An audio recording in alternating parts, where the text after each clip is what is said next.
వర్షాకాలం వ్యవసాయ పనుల్లో నిమగ్నమయ్యే రైతులకు ఎరువుల కొరత లేకుండా చూడాలని సిపిఎం నాయకులు అంక రాఘవులు కోరారు. బుధవారం ఆదిలాబాద్ పట్టణంలోని సుందరయ్య భవన్లో ఆయన మీడియాతో మాట్లాడారు. విత్తనాల అనంతరం రైతులకు యూరియా, డిఏపి అవసరమని దాన్ని దృష్టిలో పెట్టుకుని అధికారుల కొరత లేకుండా చర్యలు తీసుకోవాలని కోరారు. కొందరు ఎరువులను బ్లాక్ మార్కెట్కు తరలించి సొమ్ము చేసుకోవాలని చూస్తున్నారని, అలాంటి ప్రయత్నాలను అధికారులు అరికట్టాలని అన్నారు. ఎరువులు సకాలంలో అందకపోతే పంటల దిగుబడిపై ప్రభావం చూపుతాయని అన్నారు.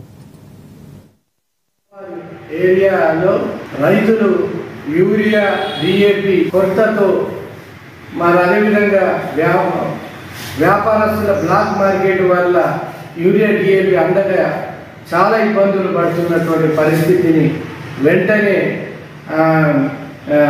అలా ఇబ్బందులు తొలగించాలని జిల్లా కలెక్టరు, అగ్రికల్చర్ ఆఫీసర్ని కోరుతున్నాం.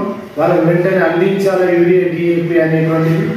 అదేవిధంగా ఎందుకనంటే ఇప్పుడు వానలు పడుతున్నాయి, యూరియా, డిఏపి ఇప్పుడు ఇస్తే అది భూమిలో నీళ్ళు ఉన్నప్పుడు కరిగిపోయి పంటకు పెరగడానికి, పంట లేవడానికి అవకాశం అనేది ఉంటుంది. లేనట్లయితే ఈ సంవత్సరం పంట అనేటువంటి దిగుబడి తగ్గిపోతుంది. మన జిల్లాలో 5,85,000 ఎకరాల భూమి అనేటువంటిది ఉన్నది. అలాంటప్పుడు 4,40,000 ఎకరాల పత్తి సాగు అనేది సాగుతుంది. ఇట్లా మిగతా పంటలు సాగుతున్నాయి.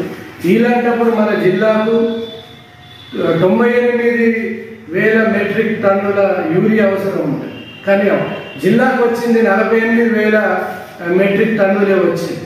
50 లక్షల మెట్రిక్ టన్నులు